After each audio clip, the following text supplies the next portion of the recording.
मैं अनिल कुमार यादव, सहायक आचार्य राजनीति विज्ञान, राजकीय कन्या महाविद्यालय बहरोड। विद्यार्थियों, पिछले वीडियो में हमने मूल अधिकारों के अर्थ व उनकी प्रकृति के बारे में पढ़ा था। साथ ही भारतीय नागरिकों को प्राप्त मूल अधिकार व भारतीय नागरिकों एवं विदेशियों दोनों को प्राप्त मूल अधिकारों के बारे में पढ़ा था। आज के वीडियो में हम मूल अधिकारों के प्रकार के बारे में पढ़ेंगे।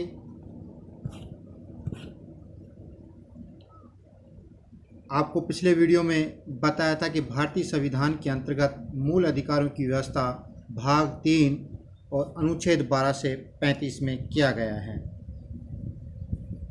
अब बात आती है आज के टॉपिक की, आज के वीडियो की। इसमें हम मूल अधिकारों के प्रकार के बारे में अध्ययन करेंगे। वर्तमान में भारतीय संविधान में 6 मूल अधिकार दिए गए हैं, जिसमें प्रथम जो मूल अधिकार है वो है समानता का मूल अधिकार।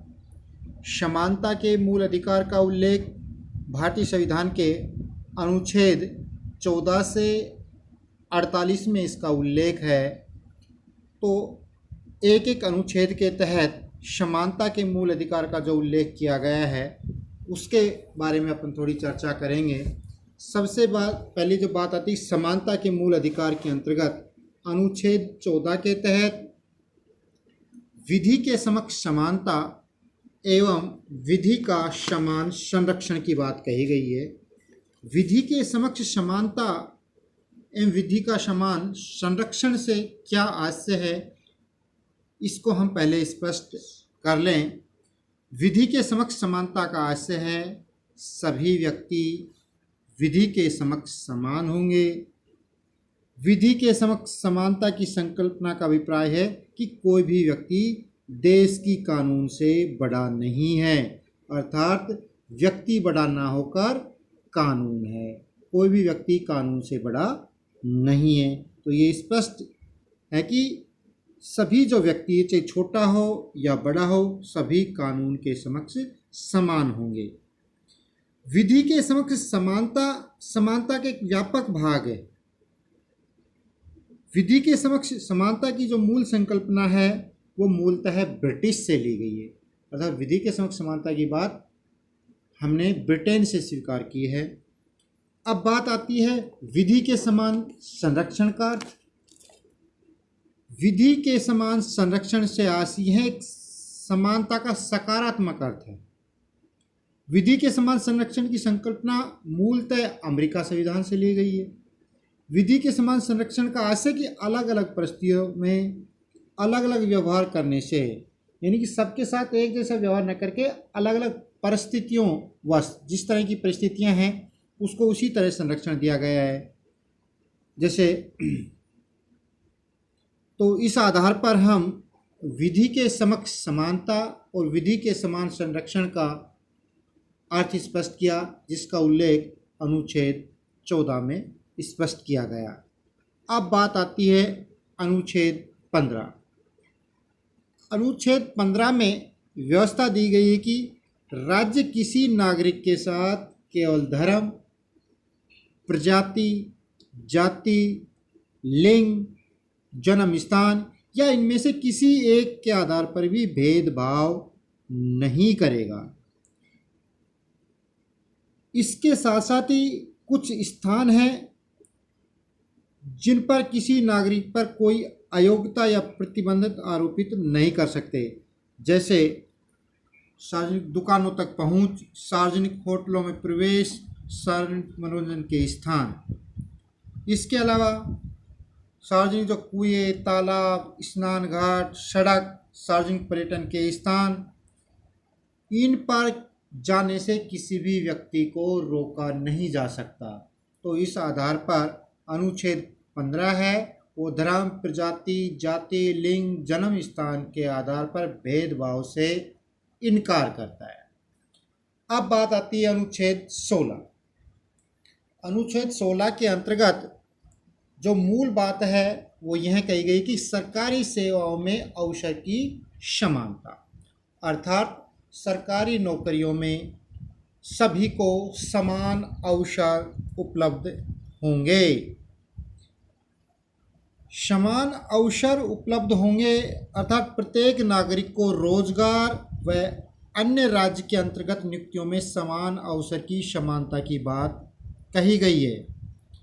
राज्य के अंतर्गत सेवाओं में किसी भी नागरिक के साथ केवल धर्म, मूल वंश, जाति, लिंग, जन्म स्थान, उद्भव एवं निवास स्थान या इनमें से किसी एक के आधार पर भेदभाव नहीं किया जा सकता, परंतु संसद के द्वारा ऐसी विधि का निर्माण किया जा सकता है जिससे राज्य की सेवाओं में उसके निवासियों को प्राथमिकता दी जा सके। ये व्यवस्था अनुच्छेद 16 के भाग 3 में की गई है। तो इस आधार पर हम अनुच्छेद 16 की बात करें तो अनुच्छेद 16 सरकारी सेवाओं में अवसर की समानता की बात कहता है। अब बात आती है, हम बात करें अनुच्छेद 17। काफ़ी महत्वपूर्ण है ये अनुच्छेद और इस अनुच्छेद के अंतर्गत अस्पृश्यता के अंत की बात कही गई है, अर्थात छुआछूत को निषेध किया गया है, प्रतिबंधित किया गया है। अस्पृश्यता का अंत किया जाता है और उसके किसी भी रूप में आचरण पर प्रतिबंधित किया जाता है। इस अनुच्छेद को लागू करने के लिए भारतीय संसद के द्वारा अनुच्छेद 17 के अंतर्गत संसद ने अस्पृश्यता अपराध अधिनियम 1955 पारित किया, जिसे 1976 में संशोधित करके नागरिक अधिकार संरक्षण अधिनियम बना दिया गया है। तो इस प्रकार नागरिकों के लिए अनुच्छेद 17 काफ़ी महत्वपूर्ण है। ये एक तरीके से प्रतिबंध की बात करता है, कोई भी व्यक्ति एक साथ छुआछूत नहीं की जा सकती, अर्थात अस्पृश्यता निषेध है। अब बात आती है अनुच्छेद 18। अनुच्छेद 18 के अंतर्गत किसी प्रकार की उपाधियां राज्य के द्वारा प्रदान नहीं की जाएगी, परंतु राज्य अकादमिक एवं सैन्य उपाधियां प्रदान कर सकता है। तो यहाँ स्पष्ट किया गया है कि राज्य के द्वारा किसी भी प्रकार की उपाधियां नहीं दी जाएगी, केवल और केवल अकादमिक व सैन्य उपाधियां ही प्रदान की जा सकती। इसके अलावा किसी व्यक्ति को कोई उपाधियां दे नहीं होगी। कई बार इस मुद्दे पर बहस भी हुई है। जैसे 1954 में की बात करें, भारत सरकार ने 4 प्रकार के सम्मान प्रारंभ किए गए, जैसे भारत रत्न है, पद्म विभूषण है, पद्म भूषण है, पद्म श्री। विभिन्न आलोचकों ने इसका तीव्र विरोध करते हुए कहा कि यह उद्देशिका में वर्णित प्रतिष्ठा एवं समता के अधिकार के विरुद्ध है।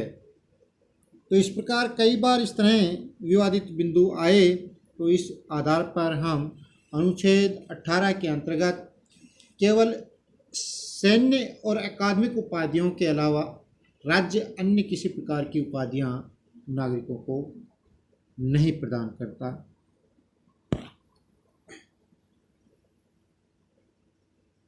Thanks students for watching this video.